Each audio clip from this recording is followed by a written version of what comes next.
First time ko pong magsulat sa show ninyo. Sana mabasa niyo po ang kwento ko. Bago pa lang po ako sa Maynila, galing probinsya po. Namasukan po ako bilang kahera sa isang litsunan. Noong unang araw ko po sa trabaho, pakiramdam ko ito na ang simula ng katuparan ng aking mga pangarap para sa pamilya ko po. Para po akong nasa langit. Hanggang makilala ko po ang aking magiging amo, si Aling Baby. Doon ko po nakita na ang pinasok ko ay isang malaking... Impyerno! Ginagawa niyong impyerno itong lechonan ko, ha? Anong klase kayong mga trabahador? Alam niyo ba anong ibig sabihin ng trabahador? Nagtatrabaho, ha? Yan ang ibig sabihin, hindi lang nakatayo kayo at nakatunganga. Hello po! Ano pangalan mo? Ako po si Grace po. Ako po yung anak ni Ronnie, yung dati niyo pong trabahador. Okay. Kung gusto mo magtrabaho dito, meron akong 4 na patakaran dito sa lechonan ko. Okay? Una, kung may balak kang sumipsip, huwag mo nang ituloy. Dahil hindi ka namang kagandahan. Hala, sige! Puro na lang kay papogi, ha? Amoy paksiw na lechon na may mga kilikili ninyo. Sige na, magsaligo na kayo. Ang babantot ninyo, nakatunganga pa kayo. Hala, sige na! Magbubukas na tayo! Halika. Ano mo to? Ha? Yan, diyan ka magtatrabaho. Aling Baby, masakit po yung ngipin ko. Pwede po bang bumali? Bumali? Babali ka na naman? Bakit? Mamamatay ka na ba? May namatay ba sa pamilya mo, ha? Di ba wala? Di ba? Ngayon sasakit ang ngipin mo, eh wala kang ngipin, patingin. Nga! Ayan o! Ano sasakit? Pinagloloko mo ako. Na! Bumalik ka sa trabaho.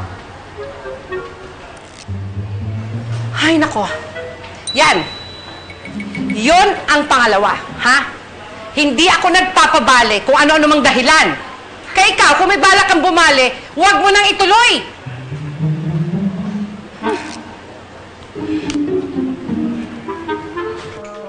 Oh, staying ka dito, ha? Pero hindi mo to pamamahay, okay? Gusto ko, manatiling malinis tong kwarto. Yan ang pangatlo ko. At ayokong madumi. Ayoko nakakakita ng ipis kahit isa. Dahil kung hindi pa kakain ko sa'yo. Opo. Maliwanag? Opo. Ha? Opo. O ano pa tanong mo? Sabi niyo po, 4 po. 3 pa lang po yung nababanggit niyo eh. Ah! Ala! Ha? Kasunod! Ala, sinukala mo! Sampalin kita! Bilisan mo dyan! Magbubukas na tayo, ha? Tutulog-tulog ka pa! Naintindihan mo? Sige na! Bilis! Opo. Opo. Yan. Yan ang pang-4. Ha? Bilis! Ang pang-4. Gusto ko, pag oras ng trabaho, trabaho, naiintindihan mo? Opo. Ha? Maliwanag ba? Opo.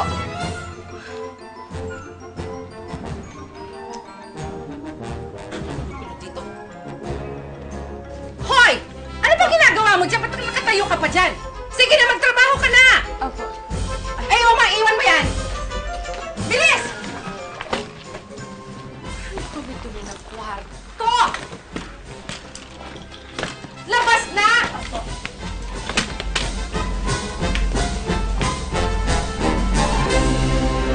Masungit man po si Aling Baby, syempre excited pa rin po akong magtrabaho. Pasalamat lang po talaga ako, Dear Ugen, na may trabaho na ako at matutulungan ko na po si tatay. Mahirap man po, buti na lang may mga mababait po akong katrabaho. Uy, ikaw ba yung bagong kahera?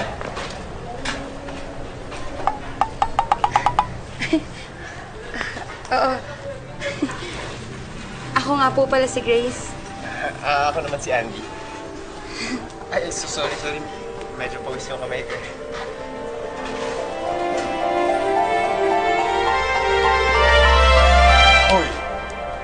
Hoy, ba't parang natulala ka dyan? Ha? Sige, ganito na lang, ha? Basta tungkol sa mga pag-iimbentaryo, tungkol sa lahat ng uling, doon ka kay Junjun magtatanong.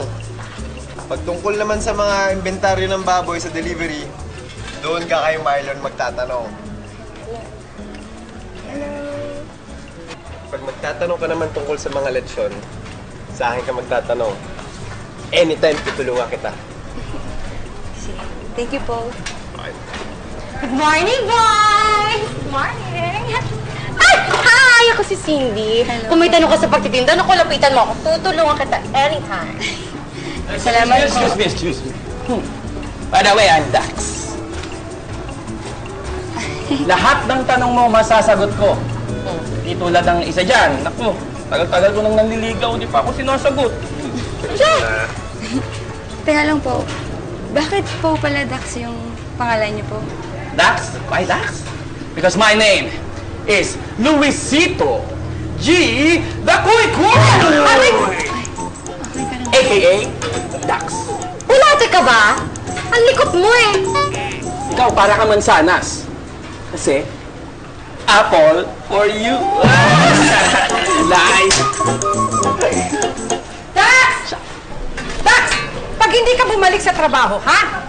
Ikaw ang tutuugin ko dyan! Ay, ma'am, may dumating nga po pala. Hay! Sa susunod, lahat ng sulat na dumating, diretso niyo sa akin!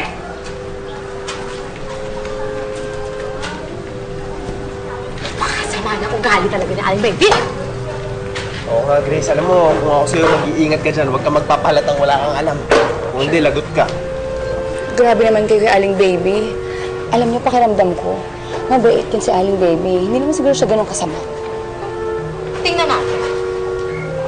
Ano ba kaya kukupad niya? At ikaw, Dax, bakit siya lang ang baboy? Ha? Maghanap ka! Kung hindi, ikaw ang gagawin kong lechon dyan! Bilisan mo! Opo. Magsikilos kayo lahat, ha? Bait na. Bait nito eh.